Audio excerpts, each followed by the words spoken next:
one of the things that people will tell me is like, please don't just say gay, say lesbian. And so often I never want to alienate someone who would not come to a talk because I don't use the terminology they would want to use. I would never want to do that. But the problem with that is this. The problem with that is I think that's conflating an experience with an identity. I think it's reducing a person. I mean, how many of you are actually teachers in training? Like you're in education. How many of you are in healthcare and training for healthcare? Okay, one of the things that for teachers, as you know this, and for those in healthcare, is that what kind of language do they tell you to always use? Person first language, right? Person first language. So I don't have the broken arm in room 10C. Like, no, it's the woman in room 10C with the broken arm. I don't just have that, the car accident in room 2B. No, it's the man who got into the car accident in room 2B. Person first language, always. Why? Because you're not defined by your wounds. You're not defined by your wins. You're not defined by your weaknesses. You're not defined by your strengths. The church actually offers a bigger definition for you and for me than our wins and our weaknesses, than our wounds and our strengths. And there's a big problem that we have if we define people by their experiences. First of all, because if your identity is your attraction, and the church says, okay, well, this is part of the church's teaching regarding truth, regarding love, regarding all these things. What you're saying is I'm wrong. You're saying like there's something broken in me. You're saying that who I am is wrong. The church is not saying, let's make this clear. The church is not saying to anyone who you are is wrong. Take any other attraction, take any other inclination. I'm inclined to swear. I'm a swearer. I'm inclined to lie. I'm a liar. That is who I am. Like, I'm a winner. I have tiger's blood. Like, who I am, you guys, all I do is win, win, win, no matter what. Like, this, like, no.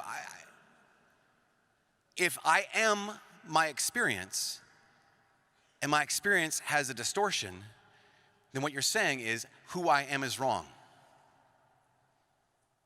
But you are not your experience. John Paul II said this so clearly back in the day.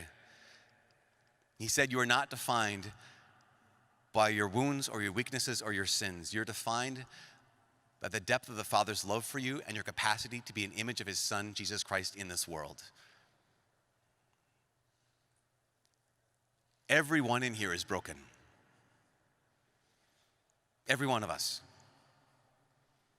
That brokenness is not your identity. Every one of us wants something that we shouldn't want. That brokenness is not your identity.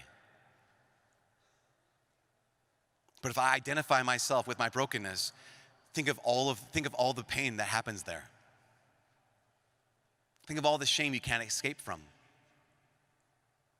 I mean, honestly, think about your own life. I know people who have been devastatingly injured and hurt by others,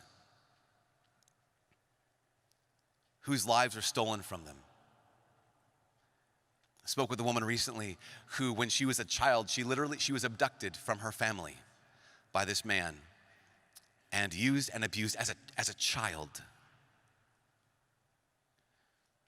That's part of her experience. And she carries wounds that are a result of that experience. Are you going to tell her, well, that's who you are, that's just your identity? Absolutely not. It's a part of your experience. It is a powerful part of your experience. And every single day you have to live as part of that. But your identity is more than your experience. And absolutely same thing is true for every single person here. Even when it comes to our woundedness regarding our sexuality. Who you are is more than that. That's not your identity. It has to be more. You have to be more than that. When it comes down to it,